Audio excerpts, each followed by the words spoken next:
ദൈവനാമത്തിന് മഹത്വം ഉണ്ടാകുമാറാകട്ടെ. ഈ രാത്രികളിൽ ഈ സഭാകളിൽ ക്രമീകരിക്കപ്പെട്ട യോഗങ്ങളിൽ ദൈവത്തിൻ്റെ വചനം ശുശ്രൂഷിക്കാനായിട്ട് കർത്താവ് നൽകിയ സാവകാശത്തെ ഓർത്ത് സന്തോഷിക്കുന്നു, ദൈവത്തെ സ്തുതിക്കുന്നു. കുടുംബനിയോഗവും കുടുംബസാക്ഷ്യവും എന്നുള്ളതായ ചിന്താവിഷയമാണല്ലോ നാം ഈ രാത്രികളിൽ ധ്യാനിക്കുവാൻ ഇടയായിട്ട് തീർന്നത്.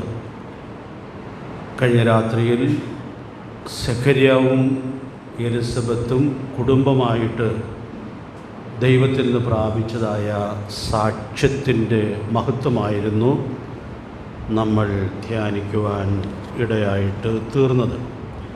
ലൂക്കോസ് സുവിശേഷം 1-ാം അധ്യായത്തിൻ്റെ 6-ാമത്തെ വാക്യത്തെ അടിസ്ഥാനപ്പെടുത്തി ആ ബന്ധത്തിൽ ചില സത്യങ്ങൾ നമ്മൾ കഴിഞ്ഞ ദിവസങ്ങളിൽ കാണുവാനായിട്ട് ശ്രമിക്കുകയായിരുന്നു. ആ വാക്യത്തിൽ പറഞ്ഞിരിക്കുന്ന ഒരു പ്രയോഗമാണ് ഞാൻ കഴിഞ്ഞ ക്ലാസ്സിൽ ഒടുവിലായിട്ട് പറയാനിടയായിട്ട് തീർന്നത്.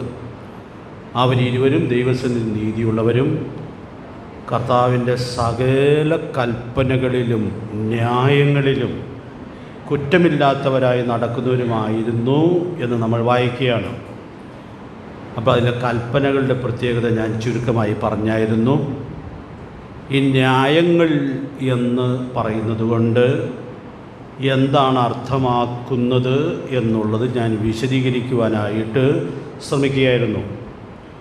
കുടുംബത്തിനകത്ത് സൂക്ഷിക്കേണ്ടുന്നതായ ന്യായങ്ങളെക്കുറിച്ച് ദൈവത്തിൻ്റെ വചനം വളരെ വ്യക്തമായിട്ട് പറയുന്നുണ്ട്.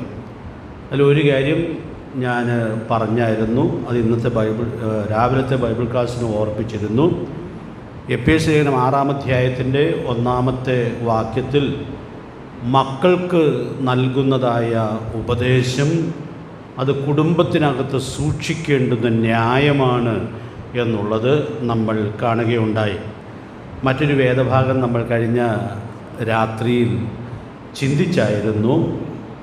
അതിൻ്റെ വിശദാംശങ്ങൾ നിങ്ങളൊന്ന് വായിച്ച് ധ്യാനിച്ചൊക്കെ വരണം എന്ന് പറഞ്ഞായിരുന്നു. നിങ്ങളത് ചെയ്തിട്ടുണ്ടായിരിക്കും എന്ന് കരുതുകയാണ്. കൊലോസ്യ ലേഖനം 3-ാം അധ്യായത്തിൻ്റെ 18 മുതൽ 25 വരെയുള്ള വാക്യങ്ങൾ നമ്മൾ വായിക്കുമ്പോൾ അവിടെ കുടുംബത്തിനകത്ത് സൂക്ഷിക്കേണ്ടതായ ചില ന്യായങ്ങൾ വിശദമായും അപ്പോൾ തന്നെ വ്യക്തമായിട്ടും ദൈവത്തിൻ്റെ പരിശുദ്ധാത്മാവ് ചൂണ്ടിക്കാണിക്കുന്നുണ്ട്. 25-ാമത്തെ വാക്യം നമ്മൾ ഇന്നലെ ഓർത്തതാണ്. അന്യായം ചെയ്യുന്നവൻ താൻ ചെയ്ത അന്യായത്തിന് ഒത്തത് പ്രാപിക്കും. ഇവിടെ എന്താണ് അന്യായം എന്നുള്ള ചോദ്യത്തിന് നമുക്കെല്ലാവർക്കും ലളിതമായിട്ട് ഓർക്കാവുന്നതായൊരു ഒരു ആശയം ഉണ്ട്. എന്താണ് അന്യായം? ന്യായങ്ങളുടെ ലംഘനമാണ് അന്യായം. അപ്പം അതുകൊണ്ട് 18 മുതലായ വാക്യങ്ങളിൽ കുടുംബത്തിനകത്ത് സൂക്ഷിക്കേണ്ട, ഓരോരുത്തരും സൂക്ഷിക്കേണ്ടതായ ന്യായങ്ങൾ ദൈവാത്മാവ് അക്കമിട്ട് പറയുകയാണ്.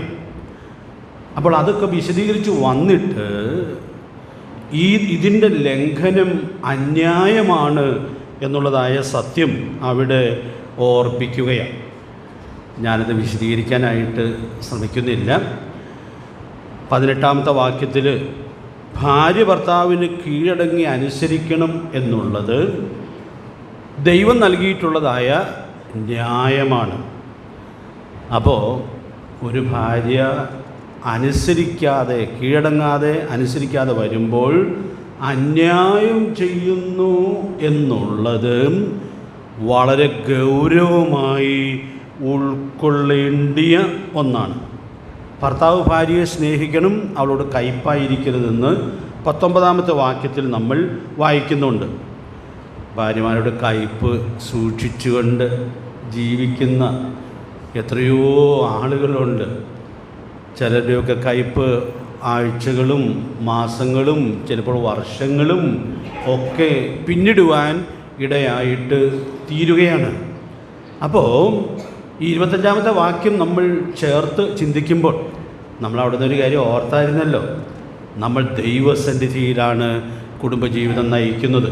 അപ്പോൾ അവിടെ ഭർത്താവ് അന്യായം ചെയ്യുന്നു എന്നുള്ളത് തിരിച്ചറിയുവാനായിട്ട് നമുക്ക് സാധിക്കേണ്ടിയിരിക്കുന്നു. 3-ാം അധ്യായത്തിൻ്റെ 20-ാമത്തെ വാക്യം ഞാൻ പല ക്ലാസ്സുകളിൽ ഓർപ്പിക്കാനിടയായിട്ട് തീർന്നിരുന്നു. മക്കൾ മാതാപിതാക്കളെ അനുസരിക്കണം എന്നുള്ളത് ദൈവം തന്നിട്ടുള്ളതായ ന്യായമാണ്. പക്ഷേ മക്കളുടെ ഭാഗത്ത് വരുന്ന അനുസരണക്കേട് ഗൗരവതരമായ അന്യായമായിട്ട് ദൈവം കണക്കാക്കുന്നു. അങ്ങനെയുള്ള മക്കളിൽ ദൈവത്തിന് പ്രസാദിക്കുവാൻ കഴിയുകയില്ല എന്ന് നമ്മൾ കാണുകയാണ്. അതുകൊണ്ട് പ്രിയപ്പെട്ടവരെ, ഞാൻ ഇവിടെ ഓർപ്പിക്കാനായിട്ട് ആഗ്രഹിക്കുന്നതായ കാര്യം, എത്രയോ വ്യക്തമായിട്ടാണ് ഈ കാര്യങ്ങളുടെ എല്ലാം പ്രാധാന്യം ദൈവാത്മാവ് നമ്മെ ഓർമ്മിപ്പിക്കുന്നത്. അതുകൊണ്ട് ഞാൻ ഇവിടെ ഓർപ്പിക്കാനായിട്ട് ആഗ്രഹിക്കുന്നതായ കാര്യം, നമ്മൾ ഈ സത്യങ്ങളങ്ങനെ ചിന്തിക്കുമ്പോൾ കേവലം ഇത് മനസ്സിലാക്കാൻ വേണ്ടി മാത്രമല്ലല്ലോ ചിന്തിക്കുന്നത്. നമ്മുടെ ഭാഗത്ത് വീഴ്ചകൾ, കുറവുകൾ, അല്ല ഈ വാക്ക് ഞാൻ ഉപയോഗിച്ചോട്ടെ, അന്യായങ്ങൾ സംഭവിച്ചിട്ടുണ്ടായിരിക്കാം.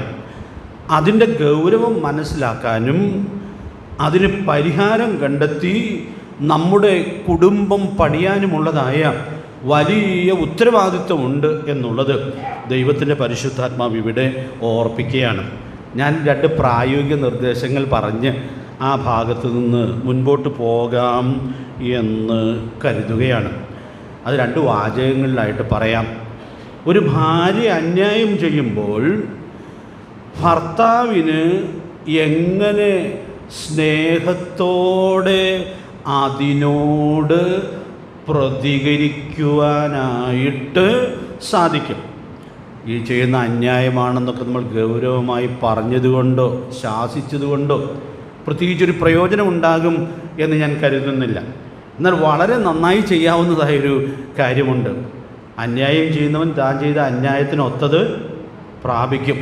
അപ്പം അതുകൊണ്ട് ഭാര്യ അന്യായം ചെയ്തു, അവളങ്ങനെ ഒത്തത് പ്രാപിച്ചാൽ അത് അവളെ ബാധിക്കുന്നതിനേക്കാൾ അധികം ആരെ ബാധിക്കും? ഭർത്താവിനെ ബാധിക്കും.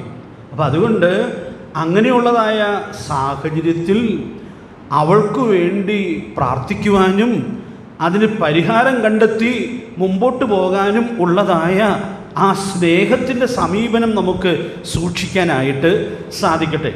സ്നേഹത്തിൻ്റെ വളരെ പ്രധാനപ്പെട്ടതായൊരു പ്രായോഗിക വശമാണ് പ്രാർത്ഥന എന്നുള്ളത്.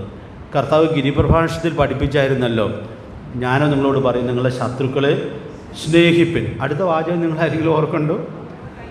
നിങ്ങളെ ഉപദ്രവിക്കുന്നവർക്ക് വേണ്ടി പ്രാർത്ഥിപ്പിൻ. അപ്പോൾ ഞാനിവിടെ ഓർപ്പിക്കാൻ ആഗ്രഹിക്കുന്നതായ കാര്യം, പങ്കാളി അന്യായം ചെയ്യുമ്പോഴും അവളോടുള്ള സ്നേഹം നഷ്ടപ്പെടുത്തി കളയാതെ, വിട്ടുകളയാതെ ആ വിഷയം ഓർത്ത് പ്രാർത്ഥിക്കുവാനും ഇതിൻ്റെ നടുവിൽ ദൈവകൃപ അനുഭവിക്കാനും കഴിയേണ്ടതിനു വേണ്ടി പ്രാർത്ഥിക്കുക എന്നുള്ളതാണ് പങ്കാളിയുടെ ഉത്തരവാദിത്വമായിരിക്കുന്നത്. ഇത് നേരെ തിരിച്ചും അങ്ങനെയാണ്. ഭർത്താവ് ചിലപ്പോൾ അന്യായം ചെയ്യും. അങ്ങനെ ചെയ്യുമ്പോൾ ദൈവഭക്തിയുള്ളൊരു സഹോദരിക്ക്, ഭാര്യയ്ക്ക് ചെയ്യാൻ കഴിയുന്ന കാര്യം, ദൈവമേ ഇതിന് തക്കവണ്ണം എൻ്റെ ഭർത്താവിനോട് ഇടപെടാനിടയായിട്ട് തീരാതെ ഇതൊക്കെ ക്രമപ്പെട്ടു പോകാനായിട്ട് ദൈവം സഹായിക്കണം എന്നുള്ളതായ ആഗ്രഹവും പ്രാർത്ഥനയും ദൈവസന്നിധിയിൽ സൂക്ഷിക്കാനായിട്ട് ദൈവത്തിൻ്റെ ആത്മാവ് നമുക്ക് ഏവർക്കും കൃപ നൽകട്ടെ. ഞാൻ ഈ പറയുന്നതായ വാക്കുകൾ നിങ്ങൾക്ക് ഇനിയും വീട്ടിൽ പോയി പ്രായോഗിക തലത്തിൽ ചിന്തിക്കുവാനും ക്രമപ്പെടാനും സഹായകരമായിട്ട് തീരും എന്ന് ഞാൻ വിചാരിക്കുകയാണ്. അതിൽ ഈ ഭർത്താവിൻ്റെ ഉത്തരവാദിത്വം പറയുന്നിടത്ത് നിന്ന് ഞാൻ ഒരു ഉദാഹരണം വിശദീകരിക്കാം എന്ന് കരുതുകയാണ്. ഭർത്താവിൻ്റെ ഉത്തരവാദിത്വം എന്താണ് എന്നുള്ളത് നമ്മൾ 19-ാമത്തെ വാക്യത്തിൽ കണ്ടു. അത് പ്രത്യേകിച്ച് ഇനി വായിക്കേണ്ട ആവശ്യമുണ്ട് എന്ന് തോന്നുന്നില്ല. ഭാര്യയോട് കയ്പായിരിക്കാൻ പാടില്ല. അവളെ സ്നേഹിക്കുക എന്നുള്ളത് ഭർത്താവിന് ദൈവം നൽകിയിട്ടുള്ളതായ വലിയ ഉത്തരവാദിത്വമാണ്. ഞാൻ കഴിഞ്ഞ ദിവസത്തെ പ്രതിപാദനങ്ങളിൽ രാവിലെയാണോ വൈകിട്ടാണോ പറഞ്ഞത് എന്നുള്ളത് വളരെ കൃത്യമായിട്ടും ഓർക്കുന്നില്ല. നാം അനുഭവിക്കുന്ന സ്നേഹം വലിയ സ്നേഹമാണ്, വലിയ സ്നേഹമാണ്. അങ്ങനെ ഒരു പ്രയോഗം 1 യോഹന്നാൻ 3:1 കാൺമിൻ നാം ദൈവമക്കൾ എന്ന് വിളിക്കപ്പെടുവാൻ പിതാവ് നമുക്ക് എത്ര വലിയ സ്നേഹം നൽകിയിരിക്കുന്നു. വേദപുസ്തകത്തിൽ വെളിപ്പെടുത്തുന്ന ഏറ്റവും വലിയ സ്നേഹം ഏതാണ് എന്ന് ചോദിച്ചാൽ നമുക്ക് പല ഉത്തരങ്ങൾ പറയാനായിട്ടുണ്ട്. നമ്മുടെ കർത്താവ് മനുഷ്യാവതാരം ചെയ്തപ്പോൾ ദൈവത്തിൻ്റെ സ്നേഹം പ്രത്യക്ഷമാവുകയായിരുന്നു. വേദപുസ്തകത്തിലെ ഏറ്റവും പ്രധാനപ്പെട്ട വാക്യം എന്നൊക്കെ നമ്മൾ പറയുന്നതായ യോഹന്നാൻ 3:16 നമ്മുടെ കർത്താവ് തന്നെ അത് വ്യക്തമാക്കുന്നതായി നമുക്ക് കാണാനായിട്ട് സാധിക്കുന്നുണ്ടല്ലോ. നമ്മുടെ കർത്താവിൻ്റെ ക്രൂശ് മരണത്തിൽ ദൈവത്തിൻ്റെ സ്നേഹം പ്രദർശിപ്പിക്കപ്പെടുകയായിരുന്നു. റോമാലേഖനം 5-ാം വാക്യത്തിൽ നാം അത് വായിക്കുന്നുണ്ട്. ക്രിസ്തുവോ നാം പാപികളായിരിക്കുമ്പോൾ തന്നെ നമുക്ക് വേണ്ടി മരിക്കയാൽ ദൈവം തനിക്ക് നമ്മോടുള്ള സ്നേഹത്തെ പ്രദർശിപ്പിച്ചിരിക്കുന്നു. പക്ഷേ ഞാൻ ഇന്ന് രാത്രി ഓർപ്പിക്കാനായിട്ട് ആഗ്രഹിക്കുന്നത് എന്നെ ഈ ദിവസങ്ങളിൽ ഏറ്റവും അത്ഭുതപ്പെടുത്തുന്നതായൊരു വാക്യം ഈ ക്യാമ്പിൽ പഠിപ്പിക്കാനുള്ളതായ പാഠത്തിൽ അത് ഞാൻ കുറിക്കുകയും ചെറിയൊരു വിശദീകരണം പറയുകയും ചെയ്തിട്ടുണ്ട്. യോഹന്നാൻ്റെ സുവിശേഷം 15-ാം അധ്യായത്തിൻ്റെ 9-ാമത്തെ വാക്യത്തിൽ നമ്മുടെ കർത്താവ് നമ്മെ സ്നേഹിച്ച ആ സ്നേഹത്തിൻ്റെ വലിപ്പം നമ്മുടെ കർത്താവിൻ്റെ വാക്കുകളിൽ നമുക്ക് ഉൾക്കൊള്ളാനായിട്ട് സാധിക്കുകയാണ്. നമുക്ക് നല്ല പരിചയമുള്ള വാക്യം, പിതാവ് എന്നെ സ്നേഹിക്കുന്നത് പോലെ ഞാനും നിങ്ങളെ സ്നേഹിക്കുന്നു. അപ്പോൾ നാം അനുഭവിക്കുന്ന സ്നേഹം എത്രയോ വലിയ സ്നേഹമാണ്. ദൈവിക തൃത്വത്തിൽ പിതാവ് പുത്രനെ സ്നേഹിക്കുന്നത് പോലെയാണ് പുത്രൻ നമ്മെ സ്നേഹിക്കുന്നത്. ഇത് ഞാൻ ആദ്യം തിരിച്ചറിഞ്ഞ ദിവസം ഞാൻ ഏറെ സന്തോഷിക്കുവാൻ ഇടയായിട്ട് തീർന്നു. ഒത്തിരി നാളായിട്ടില്ല, വളരെ അടുത്ത കാലത്താണ് ഈ വാക്യത്തിൻ്റെ മഹത്വം ഞാൻ ചെറിയ നിലയിൽ തിരിച്ചറിയുവാൻ ഇടയായിട്ട് തീർന്നത്. അപ്പോൾ അന്ന് ഞാൻ ആസ്വദിച്ചൊരു കാര്യമുണ്ട്. ഞാൻ അനുഭവിക്കുന്ന സ്നേഹം എത്രയോ വലുതാണ്. എന്നെ സ്നേഹിക്കാൻ ആളില്ല, ആരും എന്നെ സ്നേഹിക്കുന്നില്ല എന്നുള്ള പരാതി നമ്മൾ വ്യാപകമായിട്ട് കാണുകയും കേൾക്കുകയും ചെയ്യുന്നതല്ലേ. നിങ്ങളുടെയൊക്കെ മനസ്സിൽ ചിലപ്പോൾ അങ്ങനെയുള്ള പരാതി കാണുമായിരിക്കും എന്ന് ഞാൻ വിചാരിക്കുകയാണ്. നമ്മൾ പ്രതീക്ഷിക്കുന്നത് പോലെയൊന്നും ആളുകൾ നമ്മെ സ്നേഹിക്കുന്നില്ല എന്നുള്ളത് നമ്മെ പലപ്പോഴും വേദനിപ്പിച്ചു എന്ന് വരാകുന്നതാണ്.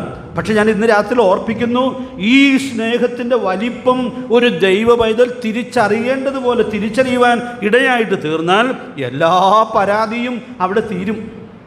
കാരണം എന്നെ സ്നേഹിക്കുവാൻ വേറെ ആരുമില്ലെങ്കിലും ഞാൻ അനുഭവിക്കുന്ന സ്നേഹം ഏറ്റവും വലിയ സ്നേഹമാണ്. അതുകൊണ്ട് പ്രിയപ്പെട്ടവരെ, ആ വചനത്തിൻ്റെ മഹത്വം ഉൾക്കൊണ്ട് നാം ഈ വലിയ സ്നേഹം അനുഭവിച്ചു കൊണ്ടിരിക്കുന്നവരാണെന്നുള്ള തൃപ്തിയോടുകൂടി ഓരോ ദിവസവും ജീവിക്കത്തക്കവണ്ണം ദൈവാത്മാവ് നമ്മെ സഹായിക്കട്ടെ. ഇനിയൊരു വലിയ കൽപ്പന ഈ സ്നേഹത്തെ വെളിപ്പെടുത്തിയിട്ട് 15-ാം അധ്യായത്തിൻ്റെ 12-ാമത്തെ വാക്യത്തിൽ നൽകുന്നുണ്ട്. ഇതൊക്കെ ഞാൻ സമയം ലാഭിക്കാനായിട്ട് അങ്ങ് പറഞ്ഞു പോവുകയാണ്.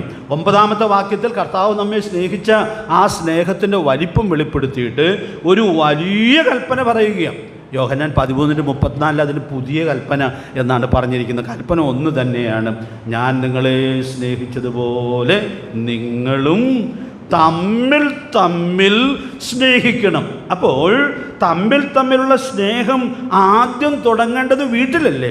കാരണം ആദ്യം സ്വന്തം കുടുംബത്തിൽ ഭക്തി എന്നുള്ള പ്രയോറിറ്റിയാണല്ലോ 1 തിമോഥെയോസ് 5-ാം അധ്യായത്തിൻ്റെ 4-ാമത്തെ വാക്യത്തിൽ നമുക്ക് വായിക്കാനായിട്ട് സാധിക്കുന്നത്. അപ്പോൾ നമുക്ക് അങ്ങനെ തമ്മിൽ സ്നേഹിക്കുമ്പോൾ ആ സ്നേഹം നമ്മുടെ വീട്ടിൽ തുടങ്ങണം. പിന്നെ നമ്മുടെ സഭയിലേക്കത് പ്രവേശിക്കുവാൻ ഇടയായിട്ട് തീരണം. സഹജീവികൾക്ക് സ്നേഹം പകർന്നു കൊടുക്കാനുള്ളതായ വലിയ ഉത്തരവാദിത്വമുണ്ട്. എത്രയോ വലിയ കൽപ്പനയാണ്, സ്നേഹത്തിൻ്റെ കൽപ്പനയാണ് കർത്താവ് ഈ മാളികമുറിയിലെ പ്രസംഗത്തിൽ ആവർത്തിക്കുന്നതായി നമ്മൾ കാണുന്നത്. പിന്നെ ഞാനൊരു ചോദ്യം ചോദിക്കുക, ഇത്രയും വലിയ സ്നേഹം തന്നു, ഇത്രയും പ്രധാനപ്പെട്ടതായ കൽപ്പനയും തന്നു, അപ്പോൾ ഏറ്റവും വലിയ ലംഘനം എന്തായിരിക്കും? ഈ കൽപ്പനയോടുള്ള അനുസരണക്കേടല്ലേ? കാരണം നമ്മെ കർത്താവ് ഇങ്ങനെ സ്നേഹിച്ചിട്ട് ആ സ്നേഹം പകർന്നു കൊടുക്കാനുള്ള കൽപ്പന നമുക്ക് തന്നിട്ട് ആ കൽപ്പന നമ്മൾ അനുസരിക്കാതിരിക്കുന്നത് എത്രയോ ഗുരുതരമായ ലംഘനമാണ്, ഗുരുതരമായിട്ടുള്ള ലംഘനമാണ്. നമുക്കറിയാം, കുടുംബജീവിതത്തിലുള്ള ന്യായങ്ങൾ കുറച്ചുകൂടി വിശദമായിട്ട് EPS ലേഖനത്തിൽ വിശദീകരിക്കുമ്പോൾ ഈ കൽപ്പന വളരെ വിശദമായിട്ട് അവിടെ നൽകുന്നതായിട്ട് നമ്മൾ കാണുന്നുണ്ട്. നമുക്ക് ഒത്തിരി കല്യാണ പ്രസംഗങ്ങളൊക്കെ പറയുന്ന കാര്യം ആകൊണ്ട് നിങ്ങൾക്ക് ഈ വാക്യങ്ങൾ പരിചയമുണ്ട് എന്നുള്ളത് കൊണ്ടും സമയം ലാഭിക്കേണ്ടതിനു വേണ്ടിയും ഞാൻ ആ വാക്യങ്ങളിലെ വാചകങ്ങൾ പറഞ്ഞു പോകാം എന്ന് കരുതുകയാണ്. ഭാര്യയെ ഭർത്താവ് സ്നേഹിക്കണം. EPS 5:25 പറയാത്ത കല്യാണ പ്രസംഗങ്ങൾ കുറവല്ലേ? അപ്പോൾ അവിടെ പറയുമ്പോൾ അവിടെയുള്ള കൽപ്പന എന്താണ്? ക്രിസ്തു സഭയെ സ്നേഹിച്ചതുപോലെ ഭാര്യയെ സ്നേഹിക്കണം. അപ്പോൾ എന്തൊരു ഉന്നതമായ നിലവാരമാണ് ദൈവം ഒരു ഭർത്താവ് ഭാര്യയ്ക്ക് കൊടുക്കേണ്ട സ്നേഹത്തിൽ നൽകിയിരിക്കുന്നത് എന്നുള്ളത് നമുക്കിവിടെ ഉൾക്കൊള്ളാനായിട്ട് സാധിക്കുകയാണ്. ഇനി 5-ാം അധ്യായത്തിൽ 28-ാമത്തെ വാക്യത്തിലേക്ക് വരുമ്പോൾ 25-ാം വാക്യത്തിൽ പറഞ്ഞ കാര്യം നമുക്ക് ചിലപ്പോൾ മനസ്സിലായില്ലെന്ന് വരാം. ക്രിസ്തു നമ്മെ സഭയെ സ്നേഹിച്ച സ്നേഹത്തിൻ്റെ ആഴം മുഴുവനും നമുക്ക് മനസ്സിലായിക്കൊള്ളണമെന്ന് നിർബന്ധമില്ല. പക്ഷെ നമുക്ക് എല്ലാവർക്കും മനസ്സിലാകുന്നൊരു വ്യവസ്ഥയാണ് 28-ാമത്തെ വാക്യത്തിൽ നമ്മൾ വായിക്കുന്നത്. എന്താ അവിടെ പറയുന്നത്?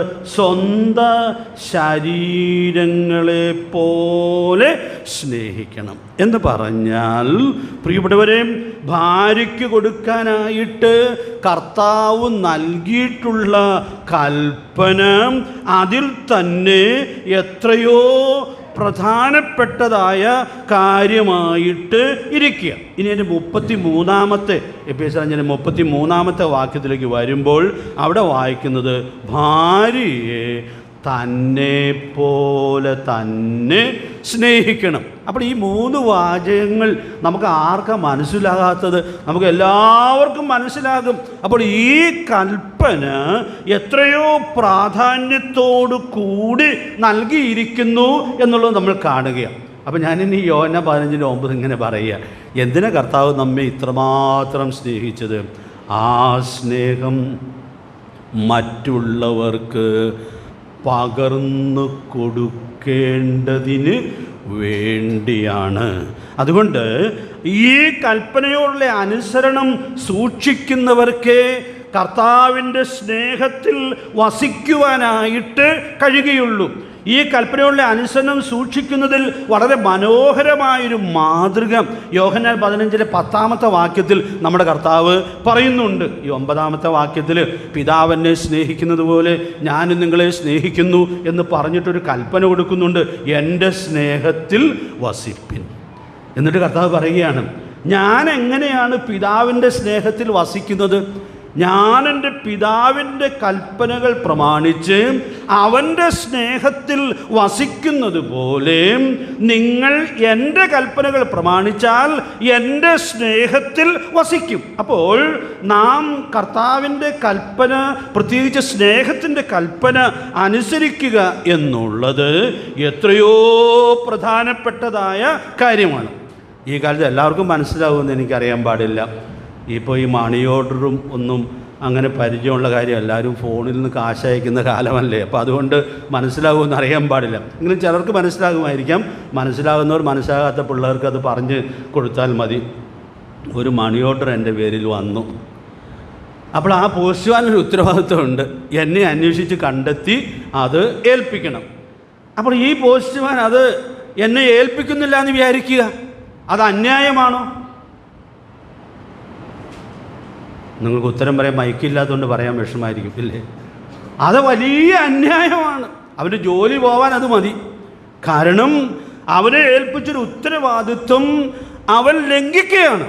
പ്രിയപ്പെട്ടവരെ, ഞാനിന്ന് രാത്രി ഓർപ്പിക്കാനായിട്ട് ആഗ്രഹിക്കുന്നത്, നമ്മെ സ്നേഹിച്ചവൻ നമുക്ക് തന്നിട്ടുള്ളതായ ഈ കൽപ്പന കൽപ്പന നമ്മൾ അനുസരിക്കാതെ വരുമ്പോൾ നാം അന്യായം ചെയ്യുന്നു എന്നുള്ളത് തിരിച്ചറിയാനായിട്ട് സാധിക്കേണ്ടിയിരിക്കുന്നു. ദൈവത്തിൻ്റെ പരിശുദ്ധാത്മാവ് നമുക്ക് ധാരാളം ദൈവകൃപ നൽകട്ടെ. അതുകൊണ്ട് ഞാൻ ഈ വാക്കുകളിൽ ഈ ഭാഗത്ത് മുൻപോട്ട് പോകാനായിട്ട് ശ്രമിക്കുകയാണ്. ദൈവവചനത്തിൽ അങ്ങനെ കുടുംബത്തിനകത്ത് സൂക്ഷിക്കുവാൻ നൽകിയിട്ടുള്ളതായ ന്യായങ്ങൾ വളരെ കൃത്യമായി മനസ്സിലാക്കി അത് പ്രായോഗികമാക്കി ജീവിക്കാനുള്ള വലിയ ഉത്തരവാദിത്വമുണ്ട്. അപ്പോൾ ഞാൻ ഈ രണ്ട് വാക്കുകളുടെ വിശദീകരണം ചുരുക്കമായിട്ട് ഉൾക്കൊണ്ടപ്പോൾ ഈ സെക്കരിയാവിനോടും എലിസബത്തിനോടും എനിക്ക് വളരെയധികം ബഹുമാനം തോന്നുവാൻ ഇടയായിട്ട് തീർന്നു. കാരണം സ്വർഗത്തിലെ ദൈവം അവരെക്കുറിച്ച് സാക്ഷ്യം പറയുകയാണ്. അവർ കർത്താവിൻ്റെ സകല കൽപ്പനകളിലും ന്യായങ്ങളിലും കുറ്റമില്ലാത്തവരായി നടക്കുന്നവരായിരുന്നു. അതുകൊണ്ട് പ്രിയപ്പെട്ടവരെ, ഇന്ന് നമ്മൾ പരിശോധിക്കുമ്പോൾ ചിലപ്പോൾ കുറ്റങ്ങൾ കാണുമായിരിക്കാം. നമുക്ക് ആ കുറ്റങ്ങൾ പരിഹരിച്ച് നമ്മുടെ ജീവിതത്തെ ക്രമീകരിക്കുവാനായിട്ട് സാധിച്ചാൽ നമുക്ക് ഈ സാക്ഷ്യം ആർജിച്ച് ഈ ഭൂമിയിൽ ജീവിക്കുവാനായിട്ട് സാധിക്കും. ഇവർക്കൊരു മകനുണ്ടായി വാർദ്ധക്യത്തിൽ. അവൻ്റെ പേര് നമുക്ക് എല്ലാവർക്കും അറിയാമല്ലോ, യോഹന്നാൻ സ്നാപകൻ. ഇനി ഞാനൊരു സത്യം ഓർപ്പിക്കാനായിട്ട് ആഗ്രഹിക്കുന്നത്, ദൈവത്തിന് ഏറ്റവും പ്രസാദകരമായ നിലയിൽ ആ കുടുംബം ജീവിക്കുകയും സാക്ഷ്യം വഹിക്കുകയും ചെയ്തു എങ്കിൽ, ഞാൻ ഇന്ന് രാവിലത്തെ ക്ലാസ്സിൽ പറഞ്ഞ ഫിലിപ്പ് 2:15 ചേർത്ത് പറയാം, അവരുടെ ഇടയിൽ നിങ്ങൾ ജീവൻ്റെ വചനം പ്രമാണിച്ചുകൊണ്ട് ലോകത്തിൽ ജ്യോതിഷുകളെ പോലെ പ്രകാശിക്കുന്നു. നമുക്ക് കുടുംബങ്ങളായിട്ട് ഈ തലമുറയിൽ ഇത് സാധിക്കുന്നതായ കാര്യമാണ്. യോഹന്നാനെ കുറിച്ച് കർത്താവ് പറഞ്ഞൊരു വാക്കുണ്ടല്ലോ, അവൻ ജ്വലിച്ച് പ്രകാശിക്കുന്ന വിളക്കായിരുന്നു.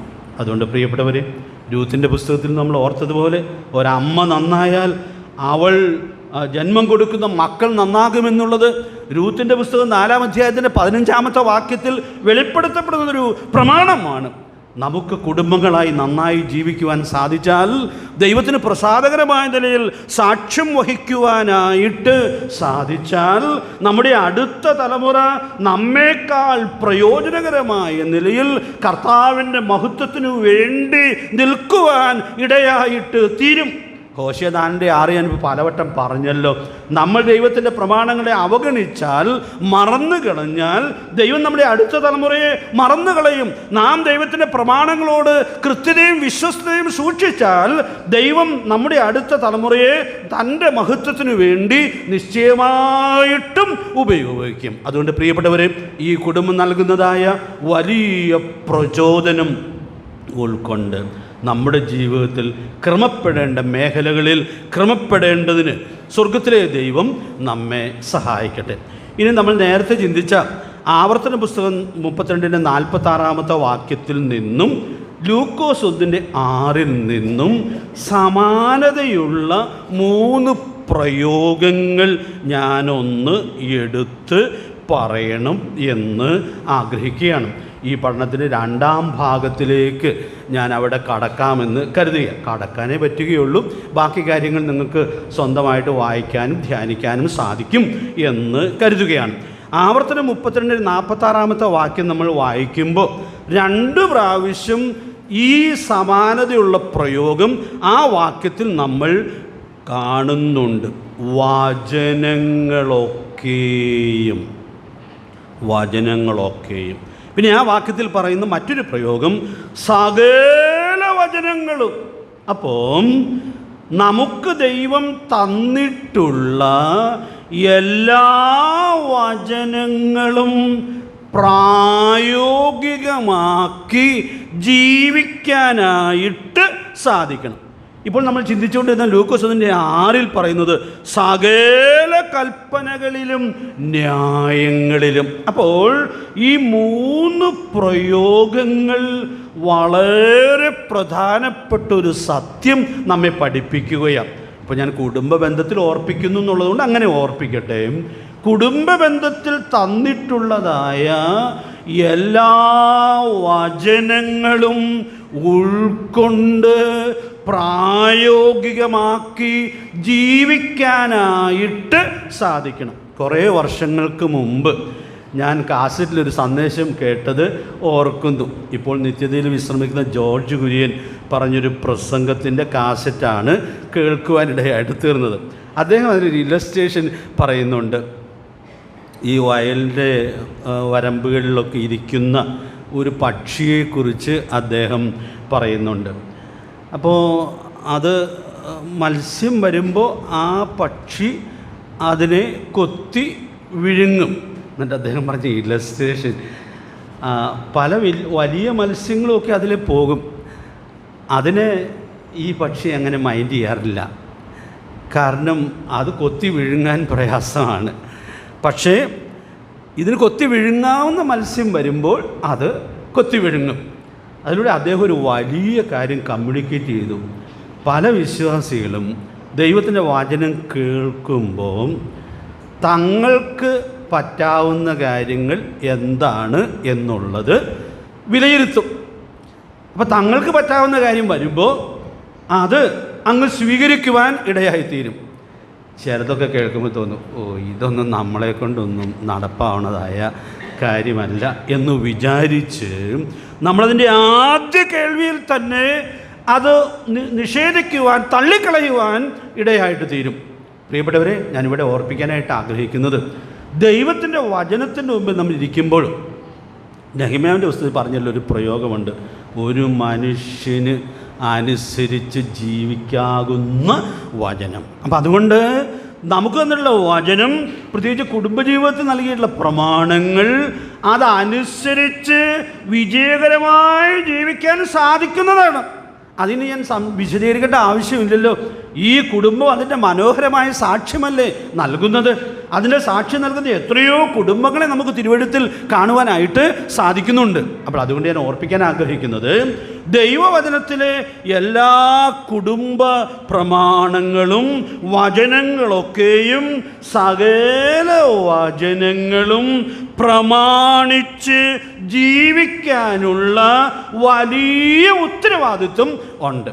അതുകൊണ്ടാണ് ഞാൻ പറഞ്ഞത്, ഈ രണ്ടാം ഭാഗത്ത് ഞാൻ ഓർപ്പിക്കാനായിട്ട് ആഗ്രഹിക്കുന്നത്, നമുക്ക് ഈ സത്യങ്ങളെ മനസ്സിലാക്കാനുള്ള ജിജ്ഞാസ, ആഗ്രഹം സൂക്ഷിക്കാം. ഞാൻ ഈ കാര്യം ഇങ്ങനെ ചിന്തിച്ചുകൊണ്ടിരുന്നപ്പോൾ ഓർത്തു, 18-19 വർഷങ്ങൾക്ക് മുമ്പ് കുടുംബത്തെ സംബന്ധിക്കുന്നൊരു പുസ്തകം ഞങ്ങൾ സഭയായി പ്രസിദ്ധീകരിച്ചിരുന്നു. നിങ്ങൾ ചിലരുടെയൊക്കെ കയ്യിൽ കാണുമായിരിക്കും, ഭക്തിയുള്ള കുടുംബം. അപ്പോൾ ഞാൻ ഈ വിഷയ ദിവസങ്ങളിൽ പറയുമ്പോഴൊക്കെ പലവട്ടം ഓർത്തു. അന്ന് ഞാൻ ആ വചനം ധ്യാനിക്കുകയും കുറേ ബൈബിൾ ക്ലാസ് എടുത്തിൻ്റെ നോട്ടാണത്. പക്ഷേ ഈ ആവർത്തന പുസ്തകം 32-ാം അധ്യായത്തിന് 46-ാമത്തെ വാക്യത്തിൽ ഇങ്ങനെയൊരു കുടുംബ നിയോഗം ഉണ്ട് എന്നുള്ളത് എനിക്കന്ന് മനസ്സിലായിട്ടുണ്ടായിരുന്നില്ല. അപ്പോൾ ആവർത്തന പുസ്തകം എത്രയോ വട്ടം വായിച്ചിട്ടുണ്ട്, പക്ഷേ എന്തുകൊണ്ട് അത് മറിഞ്ഞിരിക്കുവാൻ ഇടയായിട്ട് തീർന്നു.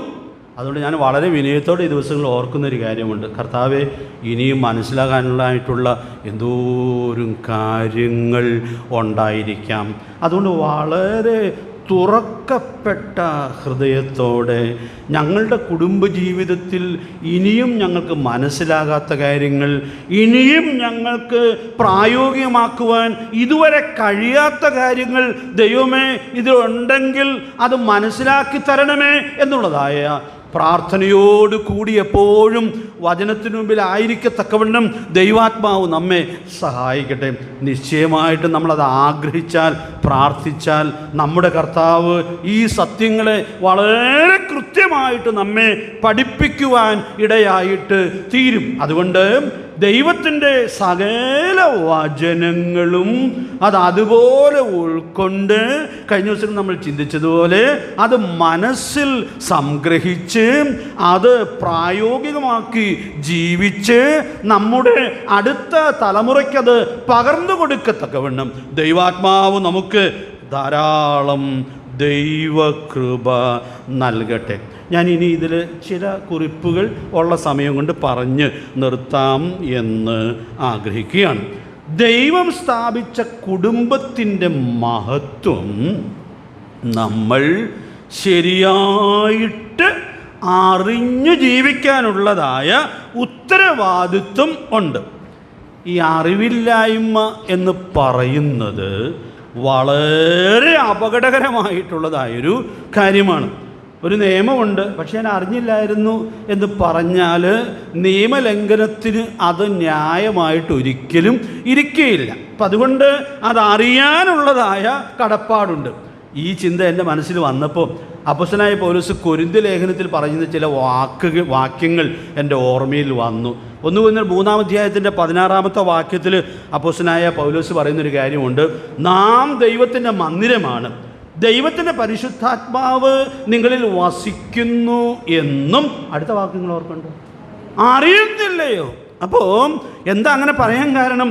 കൊരിന്തിൽ ചില ആളുകൾ ഇതറിയാത്തവരെ പോലെ ജീവിക്കുകയാണ്. 1 കൊരിന്ത്യർ 6:15 വിശുദ്ധിയുടെ വളരെ അടിസ്ഥാനപരമായൊരു സത്യം പറഞ്ഞിട്ടുണ്ട്. 6-ാം അധ്യായത്തിൻ്റെ 15-ാമത്തെ വാക്യത്തിൽ, നിങ്ങളുടെ അവയവങ്ങൾ ക്രിസ്തുവിൻ്റെ അവയവങ്ങളാകുന്നു എന്ന് അറിയുന്നില്ലയോ? അപ്പോൾ നിങ്ങൾക്കെല്ലാവർക്കും ഇത് അറിയാമെന്ന് വിചാരിക്കുകയാണ്. കാരണം നമ്മുടെ അവയവങ്ങൾ, നമ്മുടെ കണ്ണ്, നമ്മുടെ കാത്, നമ്മുടെ കൈകൾ ഒക്കെ നമ്മുടേതാണെന്ന് നമ്മൾ പറയുമെങ്കിലും നമ്മുടെ കർത്താവിൻ്റെ വകയാണ്. അതിൻ്റെ 19-ാമത്തെ വാക്യത്തിൽ പറയുന്നത് പോലെ അവിടെയും ആ വാക്ക് ഉപയോഗിക്കുന്നുണ്ട്. നിങ്ങളെ വിലയ്ക്ക് വാങ്ങിയിരിക്കയാൽ നിങ്ങൾ താന്താങ്ങൾക്കുള്ളവരല്ല എന്നും അറിയുന്നില്ലയോ? അപ്പോൾ കൊരിന്തിൽ ചില ആളുകൾ അതറിയാത്തവരായിരുന്നു എന്നുള്ളത് കൊണ്ട് എന്താണ് സംഭവിച്ചത് എന്ന് നിങ്ങൾക്കറിയാമോ? ഇവിടെയെല്ലാം ദുർനടപ്പെന്നുള്ളതായ പാപത്തെ മുന്നിൽ കണ്ടാണ് ഈ വാക്കുകൾ വിശദീകരിക്കുവാൻ ഇടയായിട്ട് തീർന്നിട്ടുള്ളത്. നമുക്കറിയാം, എൻ്റെ ഈ ശരീരത്തിൻ്റെ അവയവങ്ങൾ എൻ്റെ കർത്താവിൻ്റെ വകയാണെന്ന് ഒരു വ്യക്തി അറിയേണ്ടതുപോലെ അറിയാനിടയായിട്ട് തീർന്നാൽ 1 കൊരിന്ത്യർ 6:18 നമ്മൾ വായിക്കുന്നത് പോലെ ദുർനടപ്പ് വിട്ട് ഓടുവാൻ ഇടയായിട്ട് തീരും. അപ്പോൾ ആ അറിവ് ഈ പാപത്തിൻ്റെ മേൽ വിജയം വരിച്ച് ജീവിക്കത്തക്കവണ്ണം നമ്മെ ഒരുക്കും. ഈ കൊരിന്ത്യരോട് എന്നെ ഇങ്ങനെ പറയാൻ കാരണം, അവരുടെ പലരുടെയും ജീവിതം കണ്ടിട്ട് ഇതറിയാത്തവരെ പോലെ ജീവിക്കുക. അതിലൊരുവനെയല്ലേ 1 കൊരിന്ത്യർ 5:1 വാക്യത്തിൽ നാം കാണുന്നത്. യാദൃച്ഛികമായി വീണുപോയതല്ല, പിന്നെയോ അവൻ ദുർനടപ്പിൽ തുടരുകയാണ്. അതുകൊണ്ട് പ്രിയപ്പെട്ടവരെ, ഞാൻ ഓർപ്പിക്കാനായിട്ട് ആഗ്രഹിക്കുന്നത്, ഇത്രയും വർഷം പഴക്കമുള്ള ഈ സഭയിൽ വന്ന് കുടുംബത്തെക്കുറിച്ച് ഇനി നിങ്ങൾ പറഞ്ഞിട്ടാണ് ഞങ്ങൾ അറിയാൻ പോകുന്നത് എന്ന് നിങ്ങളാരും വിചാരിക്കുകയില്ല എന്ന് ഞാൻ വിചാരിക്കുന്നു. ഞാൻ വളരെ താഴ്മയോടെ ഒരു സത്യം ഓർപ്പിക്കാനായിട്ട് ആഗ്രഹിക്കുന്നത്, കുടുംബമെന്ന സ്ഥാപനത്തിൻ്റെ മഹത്വം നമ്മൾ പലപ്പോഴും അറിയേണ്ടതുപോലെ അറിയാതിരിക്കുന്നു എന്നുള്ളത് വളരെ ഗൗരവതരമായൊരു സത്യമാണ്. അതുകൊണ്ട് ഞാൻ ഈ അടുത്ത ദിവസങ്ങളിൽ തിരിച്ചറിഞ്ഞ 1-2 കാര്യങ്ങൾ ഈ സന്ദേശത്തിൽ പറഞ്ഞ് ഉപസംഹരിക്കാം എന്നാഗ്രഹിക്കുക. ഈ കുടുംബത്തിൻ്റെ മഹത്വം നമുക്ക് എങ്ങനെ അറിയാനായിട്ട് പറ്റുക? നമ്മുടെ അയൽവക്കത്തുള്ള 10 കുടുംബങ്ങളെ എടുത്ത് ഒരു സ്റ്റഡി നടത്തിയാൽ മതിയോ? അതാണോ അതിൻ്റെ വഴി? അല്ല. 10 വിശ്വാസ കുടുംബങ്ങളെ പഠിച്ചാൽ മതിയോ? പോരാ. പിന്നെയോ കുടുംബത്തിൻ്റെ മഹത്വം അറിയണം എന്ന് വരികിൽ കുടുംബത്തിൻ്റെ സൃഷ്ടിതാവായിരിക്കുന്ന ദൈവം, കുടുംബത്തെ സ്ഥാപിച്ച ദൈവം തൻ്റെ വചനത്തിൽ വെളിപ്പെടുത്തിയിരിക്കുന്ന സത്യങ്ങളെ നമ്മൾ തിരിച്ചറിയുവാൻ ഇടയായിട്ട് തീരണം. അപ്പോൾ ദൈവവചനത്തിലാണ് കുടുംബ സത്യങ്ങൾ വളരെ കൃത്യമായി ദൈവാത്മാവ് രേഖപ്പെടുത്തുന്നത്. അതിൽ 2-3 കാര്യങ്ങളുള്ള സമയം കൊണ്ട് പറയാൻ പറ്റുമെന്നാണ് ഞാൻ കരുതുന്നത്. സൃഷ്ടിയുടെ ആ ചരിത്രം നിങ്ങളൊന്ന് വായിച്ചു നോക്കിക്കേ. മറ്റ് സൃഷ്ടികളിൽ നിന്നൊക്കെ എന്തോരം വ്യത്യാസമാണ് ആദ്യത്തെ കുടുംബത്തെ സൃഷ്ടിക്കുമ്പോൾ നമ്മൾ കാണുന്നത്. ഉൽപ്പത്തി 1-ാം അധ്യായത്തിലെ 2 വാക്യത്തിലെ സാരാംശം ഞാനെന്ന് പറയാം. 20-21 വാക്യങ്ങളിൽ ഈ സമുദ്രത്തിലുള്ള ജന്തുക്കളെയൊക്കെ സൃഷ്ടിച്ച കാര്യമാണ് പറയുന്നത്. അപ്പോൾ അങ്ങനെ ഉണ്ടാകട്ടെ എന്ന് പറഞ്ഞു. അവിടെ നമ്മൾ വായിക്കുന്നത്, വലിയ തിമിംഗലങ്ങൾ ഉൾപ്പെടെ സമുദ്രത്തിലുള്ളതായ ജീവജന്തുക്കൾ സൃഷ്ടിക്കപ്പെട്ടു എന്നുള്ളത് നമുക്ക് അവിടെ കാണുവാനായിട്ട് സാധിക്കുക. ദൈവാത്മാവ് രേഖപ്പെടുത്തുന്നത് എന്താ? വെള്ളത്തിൽ ജലജന്തുക്കൾ കൂട്ടമായി ജനിക്കട്ടെ. അതിൽ ഈ തിമിംഗലം ഏറ്റവും വലുതായതുകൊണ്ടായിരിക്കാം തിമിംഗലത്തിൻ്റെ പേര് പ്രത്യേകിച്ച് അവിടെ എടുത്തു പറയുകയാണ്. ഒരു തിമിംഗലത്തിന് എന്തോ ഒരു വലിപ്പമുണ്ട് എന്നുള്ളത് നിങ്ങൾക്കും അറിയാൻ പാടില്ല, എനിക്കും അറിയാൻ പാടില്ല. അതിനെക്കുറിച്ചൊക്കെയുള്ള ചില എഴുത്തുകളോ ഒക്കെ ഇപ്പോൾ ഗൂഗിൾ സെർച്ച് ചെയ്താൽ അറിയാമെന്നൊക്കെ പറയുന്നു. അപ്പോൾ അങ്ങനെയൊക്കെ സെർച്ച് ചെയ്യാമെന്നുള്ളതല്ലാതെ അത് മുഴുവനും ശരിയായിക്കൊള്ളണം എന്ന് നിർബന്ധവുമില്ല. ഞാൻ എന്തൊക്കെ കേട്ടാലും എന്നെ LP സ്കൂളിൽ പഠിപ്പിച്ചൊരു സാറ് തിമിംഗലത്തിൻ്റെ വലിപ്പം പറഞ്ഞത് വിട്ട് എനിക്ക് പോകാൻ പറ്റുന്നില്ല. അദ്ദേഹം പറഞ്ഞു, 4 ക്ലാസ്സുള്ളൊരു സ്കൂള്, ആ 4 ക്ലാസ്സുള്ള ഒരു കെട്ടിടം, ആ സ്കൂളിൽ പഠിച്ച ചിലരൊക്കെ ഈ ക്യാമ്പിലുണ്ട്. ഇപ്പോൾ ആ സ്കൂളില്ല, ആ സ്കൂളൊക്കെ നിന്നുപോയി. അപ്പോൾ സാറ് പറഞ്ഞു, ഒരു തിമിംഗലം എന്ന് പറഞ്ഞാൽ നമ്മുടെ ഈ സ്കൂൾ കെട്ടിടത്തോളം ഉണ്ട്. നിങ്ങളാരും എതിര് പറയില്ല എന്ന് ഞാൻ വിചാരിക്കുന്നു. അദ്ദേഹം പറഞ്ഞ കാര്യം ഞാൻ അതുപോലെ പറയുകയാണ്. അപ്പം നമ്മളെക്കാളൊക്കെ എന്നേക്കാളൊക്കെ എത്രയോ മടങ്ങ് വലിപ്പമുള്ളതായ ഒരു ജന്തുവാണ് ഈ സമുദ്രത്തിലുള്ള ജന്തുക്കളിൽ ഒരു ജന്തു. അപ്പോൾ അതിനെക്കുറിച്ച് പറയുകയാണ്. തിമിംഗലങ്ങളൊക്കെ കൂട്ടമായിട്ട് ജനിക്കുകയായിരുന്നു. ഉണ്ടാകട്ടെ എന്ന് പറഞ്ഞേ ഉള്ളൂ. പക്ഷേ ആദ്യ കുടുംബത്തിൻ്റെ സൃഷ്ടി നിങ്ങളൊന്ന് നോക്കിയാൽ, ഞാൻ ആ റെഫറൻസ് പറയാനേ പറ്റുകയുള്ളൂ. ഉൽപ്പത്തി 2:18 മുതൽ 24 വരെ വാക്യങ്ങൾ ഈ പ്രസംഗത്തിൽ ഇപ്പോൾ വായിക്കാൻ പറ്റുമോ? വായിക്കാൻ പറ്റുകയില്ല. അതുകൊണ്ട് ഞാൻ അവിടെ നിന്ന് ചില വാക്കുകൾ എടുത്ത് പറയാൻ ശ്രമിക്കുകയാണ്. 18-ാമത്തെ വാക്യത്തിൽ ദൈവത്തിൻ്റെ തീരുമാനം നമ്മൾ കാണുകയാണ്. മനുഷ്യൻ ഏകനായിരിക്കുന്നത് നന്നല്ല, ഞാനവന് തക്കതായൊരു തുണയെ ഉണ്ടാക്കി കൊടുക്കും. ഒരു വാചകം ഞാൻ അവിടെ പറഞ്ഞോട്ടെ. ഇപ്പോൾ നമ്മുടെ പിള്ളേരൊക്കെ പലരും പറയുന്നത് കല്യാണം വേണ്ട എന്നാണ്.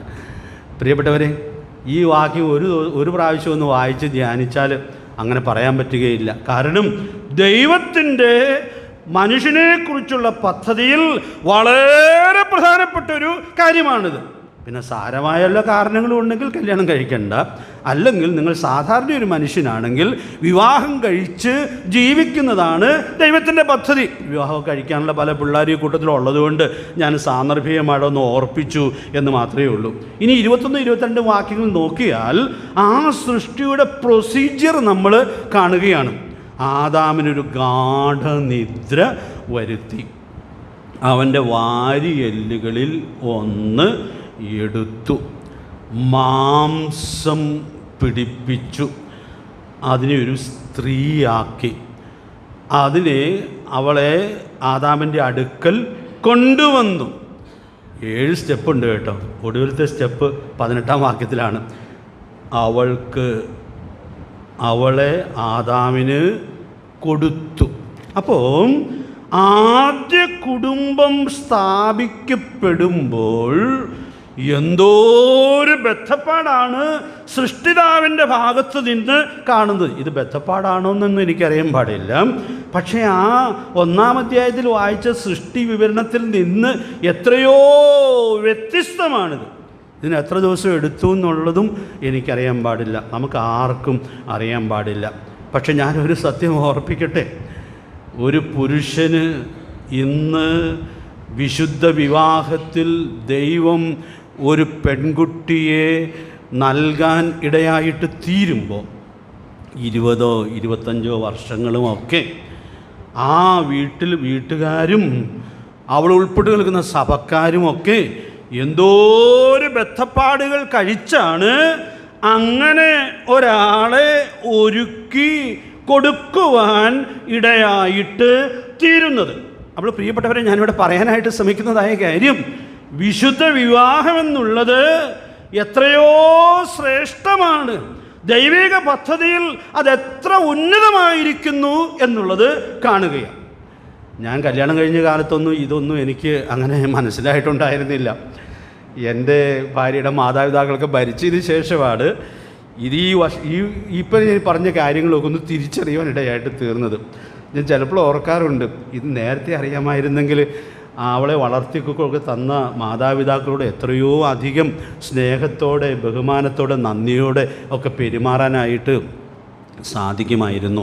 അപ്പോൾ ഞാൻ കുടുംബത്തിൻ്റെ ആ മഹത്വം നമ്മൾ മനസ്സിലാക്കാനിടയായിട്ട് തീർന്നാൽ അത് നമ്മുടെ പ്രായോഗിക ജീവിതത്തിൽ നിശ്ചയമായിട്ടും പ്രതിഫലിക്കും. അതുകൊണ്ട് പ്രിയപ്പെട്ടവരെ, ഈ സൃഷ്ടിയുടെ ചരിത്രം തന്നെ നാം നോക്കിയാൽ കുടുംബം അതിൽ തന്നെ എത്ര മഹത്തരമാണ് എന്നുള്ളത് നമ്മൾ കാണുകയാണ്. ഇനി രണ്ടാമത് ഞാൻ പറയാൻ ശ്രമിക്കുന്നത്, വിവാഹ ബന്ധത്തിലെ ഒരു വലിയ യോജിപ്പുണ്ടാകുന്നുണ്ട്. ആ യോജിപ്പ് അതിൽ തന്നെ എത്രയോ മഹത്തരമാണ്. ഇത് നമുക്ക് വളരെ നന്നായിട്ട് അറിയാവുന്ന കാര്യമാകൊണ്ട് ഞാൻ വിശദീകരിക്കേണ്ടെന്ന് വിചാരിക്കുക. ഉൽപ്പത്തി പുസ്തകം 2-ാം അധ്യായത്തിൻ്റെ 24-ാമത്തെ വാക്യം വായിക്കുമ്പോൾ ആദാമിൻ്റെയും ഹവ്വയുടെയും വിവാഹത്തോട് ബന്ധപ്പെട്ട് തന്നെ ആ സത്യം ദൈവത്തിൻ്റെ വചനത്തിൽ വെളിപ്പെടുത്തുക. ഇന്ന് നമ്മൾ വാക്യം വായിച്ചില്ലല്ലോ, അതുകൊണ്ട് ആ വാക്യം ഒന്ന് അങ്ങ് വായിക്കാം. ഉൽപ്പത്തി പുസ്തകം 2-ാം അധ്യായത്തിൻ്റെ 24-ാമത്തെ വാക്യം.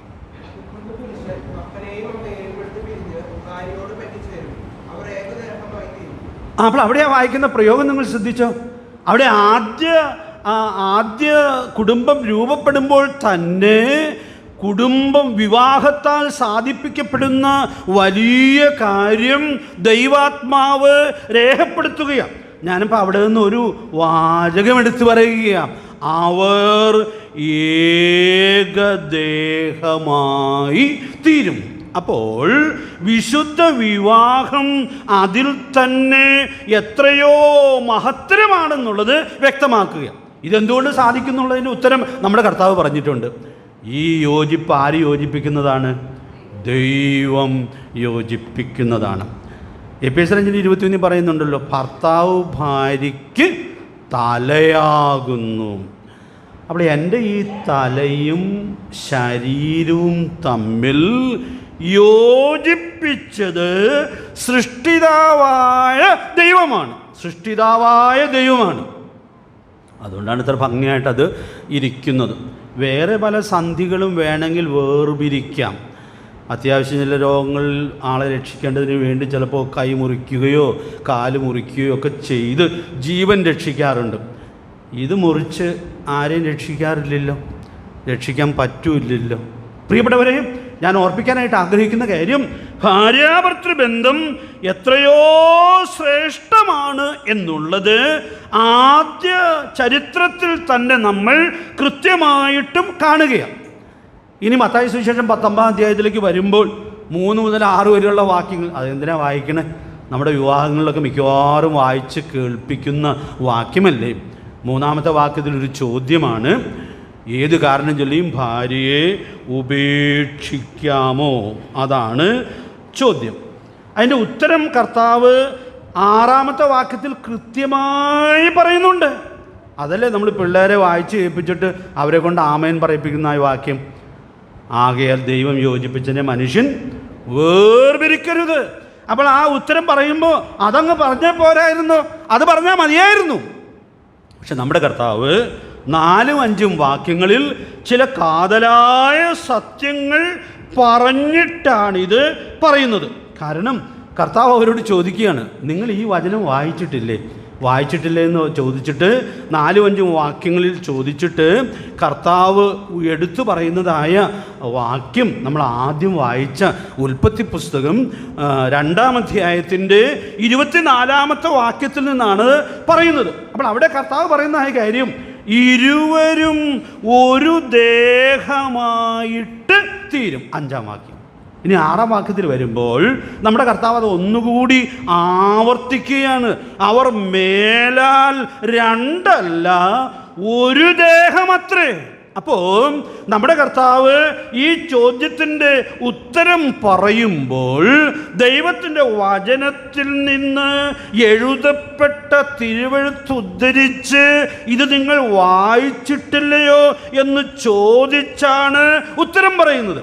അതുകൊണ്ട് ഞാനിവിടെ ഒരു പാഠം പഠിച്ചിട്ടുണ്ട്. കുടുംബസംബന്ധമായ കാര്യങ്ങളിൽ ഇങ്ങനെയുള്ള ചോദ്യങ്ങൾക്കൊക്കെ ഉത്തരം പറയുമ്പോൾ എനിക്ക് അങ്ങനെയാണ് തോന്നുന്നത് എന്നൊന്നും പറയരുത്. ഇപ്പോൾ ഒത്തിരി സ്ഥലത്ത് ഇങ്ങനെയൊക്കെ മോചനമൊക്കെ നടക്കുന്നുണ്ട് എന്നൊന്നും നമ്മൾ ലാഘവമായിട്ട് പറയരുത്. പ്രിയപ്പെട്ടവരെ, നമ്മുടെ ഉത്തരം എഴുതപ്പെട്ട തിരുവെഴുത്തിൻ്റെ അടിസ്ഥാനത്തിലായിരിക്കുന്നു എന്നുള്ളത് സൂക്ഷ്മതയോടെ ഉറപ്പുവരുത്തുവാനായിട്ട് സാധിക്കണം. നമ്മുടെ കർത്താവിൻ്റെ മാതൃകയാണത്. വചനത്തിലില്ലാത്ത ഉത്തരം പറയരുത്.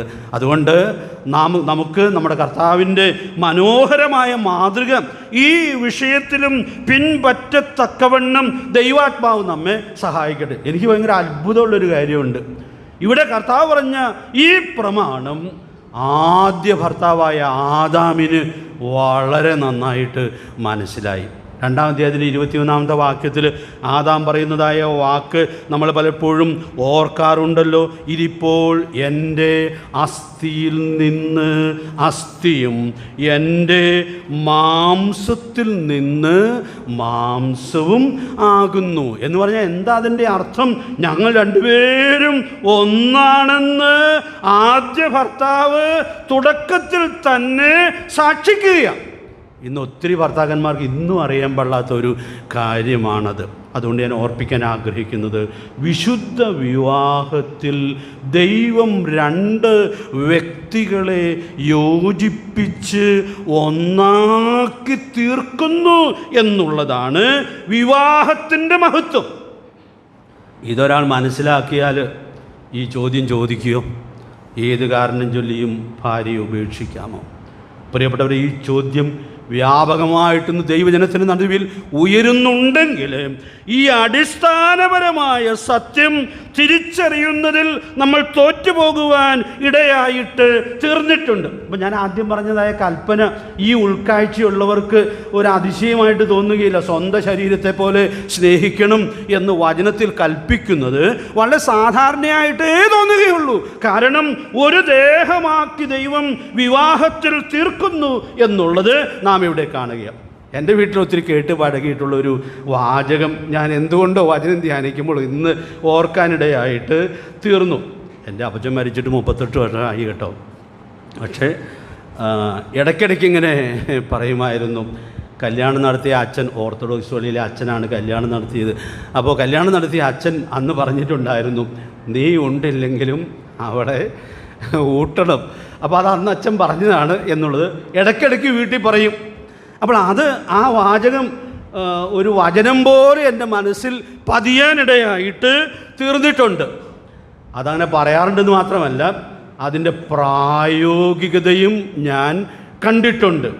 ഒരു പൂർവ്വകാല ഓർമ്മ ഞാൻ ഓർപ്പിക്കുക. അവിടെ അടുത്തൊരു സ്ഥലത്ത്, റാക്കാട് എന്ന് പറയുന്നൊരു സ്ഥലത്ത് ഒരു പള്ളിപ്പെരുന്നാളിന് പ്രവർത്തനത്തിന് പോകാറുണ്ട്. ഇപ്പോൾ ആ പള്ളിക്ക് അടുത്ത് നമുക്കൊരു സഭയുണ്ട് കേട്ടോ. അതോർത്ത് ഞാൻ ദൈവത്തെ സ്തുതിക്കുന്നു. അപ്പോൾ അവിടെ വാളകമൊക്കെ കഴിഞ്ഞ് കുറേ ദൂരത്തിൽ പോകണം. അവിടെ പോയി പ്രസംഗിച്ച്, ഞാനും പള്ളിപ്പെരുന്നാളിന് അപ്പച്ചൻ്റെ കൂടെയും പോയിട്ടുണ്ട്, പിന്നെയും പോയിട്ടുണ്ട് അവിടെ സുവിശേഷം അറിയിക്കാനായിട്ട്. അപ്പോൾ അവിടുന്ന് പള്ളിപ്പെരുന്നാളിലെ പ്രവർത്തനമൊക്കെ കഴിഞ്ഞ് തിരിച്ച് പോരുകയാണ്. അപ്പോൾ വാളകത്തും കടമറ്റത്തൊക്കെയുള്ള സഹോദരങ്ങൾ അവിടെ പ്രവർത്തനത്തിന് വരുന്ന ആളുകൾക്ക് ഭക്ഷണം ഒരുക്കാറുണ്ട്. ഭക്ഷണം കഴിച്ചിട്ട് പോരാവുന്നതാണ്. പക്ഷേ എൻ്റെ പിതാവ് ഒരു ദിവസം ഭക്ഷണം കഴിക്കാതെ പോന്നു. സഹോദരന്മാർക്കൊരു ചെറിയ അസ്വസ്ഥത തോന്നി. അതിൻ്റെ കാരണം എന്നെ വളരെ അത്ഭുതപ്പെടുത്തുക. 1-2 ദിവസമായിട്ട് വീട്ടിൽ ആഹാരം ഉണ്ടായിരുന്നില്ല. എങ്കിലും പ്രവർത്തനത്തിന് പോയി. അപ്പോൾ വീട്ടിലുള്ളവർ ആഹാരം കഴിക്കാതിരിക്കുമ്പോൾ ഞാൻ ഈ ആഹാരം മൃഷ്ടാന്ന ഭോജനം കഴിച്ചിട്ട് പോകണ്ട എന്ന് തീരുമാനിച്ചു. പ്രിയപ്പെട്ടവരെ, ഈ ബന്ധത്തിൻ്റെ മഹത്വം മനസ്സിലായാൽ, പ്രിയപ്പെട്ടവരെ, നമുക്ക് ഇങ്ങനെ അന്യോന്യം കരുതാനായിട്ട് സാധിക്കും. അതുകൊണ്ട് ദൈവത്തിൻ്റെ വചനം വെളിപ്പെടുത്തുന്നതായ ഈ വലിയ ഉൾക്കാഴ്ച നിങ്ങൾ ഏറ്റെടുക്കുവാൻ ഇടയായിട്ട് തീർന്നാൽ അതിൻ്റെ പ്രായോഗികതയിൽ നിങ്ങളുടെ കുടുംബജീവിതത്തിൽ വളരെ വ്യത്യാസങ്ങൾ ഇപ്പോൾ തന്നെ ഉണ്ടാകുവാൻ ഇടയായിട്ട് തീരും. പ്രിയപ്പെട്ടവരെ, ഈ വലിയ ഉൾക്കാഴ്ച കുടുംബജീവിതത്തോടുള്ള ബന്ധത്തിൽ സൂക്ഷിക്കാനായിട്ട് കർത്താവ് നമ്മെ സഹായിക്കട്ടെ. ഒരു കാര്യം പറഞ്ഞ് നിർത്താം എന്ന് കരുതുന്നു. കുടുംബ നിയമങ്ങളുടെ മഹത്വം നമുക്കറിയാം. ഇതിൻ്റെ ഒരു സൂചന ഞാൻ ഏതോ ക്ലാസ്സിൽ പറയാനിടയായിട്ട് തീർന്നിട്ടുണ്ട്. ദൈവം ആദ്യത്തെ കുടുംബത്തെ സ്ഥാപിക്കുമ്പോൾ, അവരെ ആക്കുമ്പോൾ, അവർ സൂക്ഷിക്കാനുള്ള ചില നിയമങ്ങൾ കൊടുത്തിട്ടുണ്ടായിരുന്നു.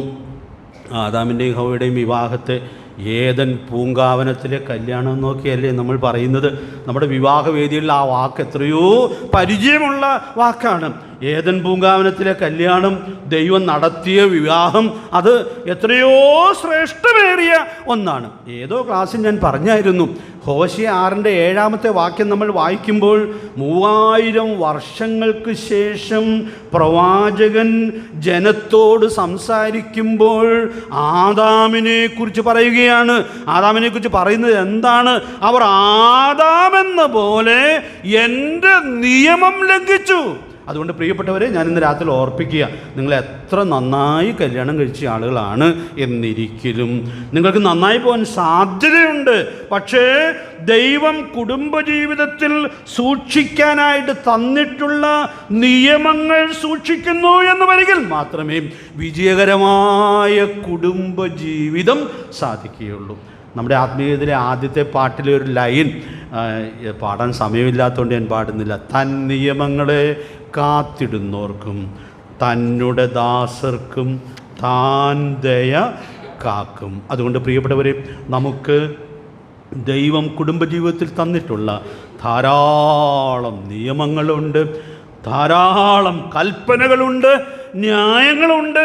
അതിൽ ചിലതൊക്കെ നമ്മൾ ഈ സീരീസിൽ ഓർക്കാനിടയായിട്ട് തീർന്നും മറ്റു പലതൊക്കെ നമുക്ക് അറിയാവുന്നതാണ്. അതുകൊണ്ട് ദൈവം തന്നുള്ള നിയമങ്ങളെ ഏറ്റവും കൃത്യമായി സൂക്ഷിച്ച് ഈ തലമുറയിൽ ജീവിക്കുവാൻ, സാക്ഷ്യം വഹിക്കുവാൻ ദൈവത്തിൻ്റെ പരിശുദ്ധാത്മാവ് നമ്മെ സഹായിക്കട്ടെ. അപ്പോൾ ഈ പഠനത്തിൽ നിങ്ങൾക്ക് കുടുംബജീവിതത്തിലെ വ്യത്യസ്ത മേഖലകളിൽ ദൈവം തന്നിട്ടുള്ളതായ നിയമങ്ങൾ എന്തൊക്കെയാണെന്ന് അന്വേഷിക്കാനും ആ നിയമങ്ങളെ സ്നേഹിക്കുവാനും ആ നിയമങ്ങൾ അനുസരിച്ച് സാക്ഷ്യം വഹിക്കാനും സാധിക്കണം. അതിൽ 1-2 മേഖലകളെങ്കിലും പറയണം എന്ന് ഞാൻ വിചാരിച്ചിരുന്നു. എങ്കിലും ഇപ്പോൾ ഇനി അതിലേക്ക് പ്രവേശിക്കാനായിട്ട് സാധിക്കുകയില്ല. 2-3 മേഖലകൾ ഉദാഹരണത്തിന് വേണ്ടി ഞാൻ പറയാം. വിവാഹത്തിൽ ദൈവം ചില നിയമങ്ങൾ തന്നിട്ടുണ്ട്. 2 വാചകം ഞാനൊന്ന് പറഞ്ഞോട്ടെ. ദൈവം തന്നിട്ടുള്ള വിവാഹത്തിലെ നിയമം എന്ന് പറയുന്നത്, ഒരു വിശ്വാസി അവിശ്വാസിയെ വിവാഹം കഴിക്കാനായിട്ട് പാടില്ല. അപ്പോൾ ഈ നിയമം തെറ്റിച്ച് ദൈവത്തിന് പ്രസാദകരമായി കുടുംബജീവിതം നയിക്കാമെന്ന് നിങ്ങൾ ആരും വിചാരിക്കരുത്. ഇത് ഇസ്രായേലിന് ദൈവം കൊടുത്ത പ്രമാണമായിരുന്നു. ഇത് തെറ്റിച്ച ഒരു മഹാനായ മനുഷ്യനുണ്ട് ഇസ്രായേലിൻ്റെ ചരിത്രത്തിൽ. ഓർക്കുണ്ടോ ആരാണെന്ന്? ശലോമോൻ. എന്ത് മിടുക്കനായിരുന്നു. പക്ഷേ അദ്ദേഹം ഈ നിയമം തെറ്റിച്ചു എന്നുള്ളത് കൊണ്ട് വാർദ്ധക്യത്തിൽ വിഗ്രഹാരാധികളായ ഭാര്യമാർ തന്നെ വിഗ്രഹാരാധനയിലേക്ക് വ്യതിചലിപ്പിച്ചു. ശലോമോനെ വ്യതിചലിപ്പിച്ചെങ്കിൽ ആരെയും വ്യതിചലിപ്പിക്കില്ലാത്തത്. അപ്പം അതുകൊണ്ട് ഈ പ്രമാണം തെറ്റിക്കുന്നില്ലെന്നുള്ളത് സൂക്ഷ്മതയോടെ ഉറപ്പുവരുത്തണം. ഏതെങ്കിലും ഒരു വിശ്വാസിയെ കഴിച്ചാൽ മതിയോ? അതിലൊരു അപൂർണത വരാതിരിക്കാൻ പറയുകയാണ്. ഉൽപ്പത്തി 24-ാം അധ്യായത്തിൽ ഒരു മാതൃകാ വിവാഹമുണ്ടല്ലോ. നിങ്ങൾ വീട്ടിൽ പോയി അതിൻ്റെ 14-ാമത്തെ വാക്യവും 44-ാമത്തെ വാക്യവും വായിച്ചു നോക്കണം. അവിടെ അബ്രഹാമിൻ്റെ ദാസൻ്റെ ഒരു പ്രാർത്ഥനയാണ്.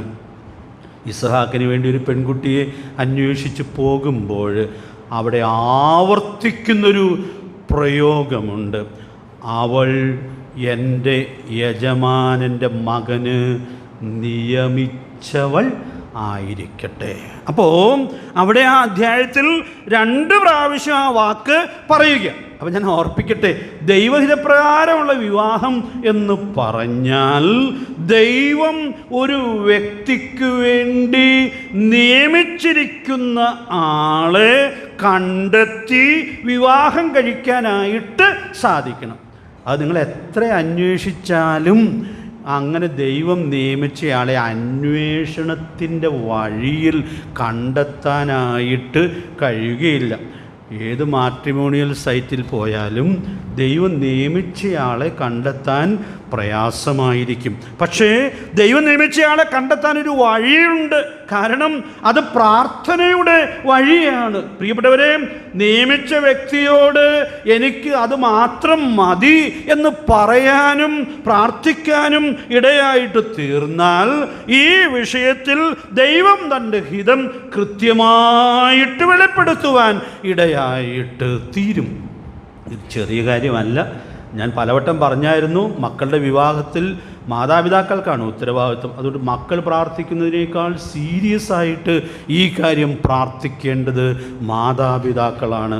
അല്ലെങ്കിൽ നിങ്ങളുടെ മക്കളെ തെറ്റായി കുടുംബജീവിതം നയിക്കത്തക്കവണ്ണം നിങ്ങളെ ഏൽപ്പിച്ചു കൊടുക്കുകയായിരിക്കും എന്നുള്ളതായ കാര്യം എല്ലാ ഗൗരവത്തിലും തിരിച്ചറിയത്തക്കവണ്ണം ദൈവത്തിൻ്റെ പരിശുദ്ധാത്മാവ് നമുക്ക് ധാരാളം ദൈവകൃപ നൽകട്ടെ. ഒന്നിൻ്റെ മേഖലകൾ ഞാനൊന്ന് പറയാം. വിവാഹിതർ വീട്ടിനുള്ളിൽ പാലിക്കേണ്ട നിയമങ്ങൾ തന്നിട്ടുണ്ട്. മക്കളുണ്ടാകുമ്പോൾ അവരെ എങ്ങനെ വളർത്തണം എന്നുള്ളതിൽ കൃത്യമായ നിയമങ്ങൾ തന്നിട്ടുണ്ട്. മാതാപിതാക്കൾക്ക് എങ്ങനെ പ്രത്യുപകാരം ചെയ്യണം എന്നുള്ളത് വളരെ കൃത്യമായി വെളിപ്പെടുത്തി തന്നിട്ടുണ്ട്. വിവാഹ മൂലക ബന്ധങ്ങൾ, ഇല്ലോ റിലേഷൻഷിപ്പ് എങ്ങനെ വിജയകരമായിട്ട് സാധിക്കാമെന്നുള്ളതിൻ്റെ പ്രമാണങ്ങളും വളരെ കൃത്യമായി വെളിപ്പെടുത്തി തന്നിട്ടുണ്ട്. ഞാൻ ഉദാഹരണത്തിന് ചില കാര്യങ്ങൾ പറഞ്ഞു എന്ന് മാത്രമേ ഉള്ളൂ. ഇനിയും ചില കാര്യങ്ങൾ ചേർത്ത് നിങ്ങൾക്ക് ചിന്തിക്കാവുന്നതാണ്. രൂത്തിന്റെ പുസ്തകത്തിൽ നിന്ന് ഒത്തിരി കാര്യങ്ങൾ ഓർത്തല്ലോ. വിവാഹ മൂലക ബന്ധങ്ങളിൽ പോലും എത്രയോ വിജയകരമായിട്ട് ജീവിക്കാനും സാക്ഷ്യം വഹിക്കാനും സാധിക്കും എന്നുള്ളതല്ലേ ആ പുസ്തകം നമ്മെ പഠിപ്പിക്കുവാൻ ഇടയായിട്ട് തീരുന്നത്. ദൈവത്തിൻ്റെ ആത്മാവ് നമ്മെ സഹായിക്കട്ടെ. നമുക്ക് ദൈവം എന്നുള്ള നിയമങ്ങളെ ഏറ്റവും കൃത്യമായിട്ട് മനസ്സിലാക്കാം. ആ നിയമങ്ങളെ സ്നേഹിക്കാം. ആ നിയമങ്ങളെ പ്രമാണിച്ച് വക്രതയും കോട്ടമുള്ള ഈ തലമുറയുടെ നടുവിൽ വ്യത്യസ്തരായി ജീവിച്ച് സാക്ഷ്യം വഹിക്കത്തക്കവണ്ണം സ്വർഗത്തിലെ ദൈവം നമുക്ക് ഏവർക്കും ധാരാളം ദൈവകൃപ നൽകട്ടെ എന്നുള്ള പ്രാർത്ഥനയോടെ ഞാൻ ഈ വാക്കുകൾ ഉപസംഹരിക്കട്ടെ. കർത്താവിൻ്റെ വിലയേറിയ നാമം ഇന്നും എന്നേക്കും വാഴ്ത്തപ്പെടുമാറാകട്ടെ.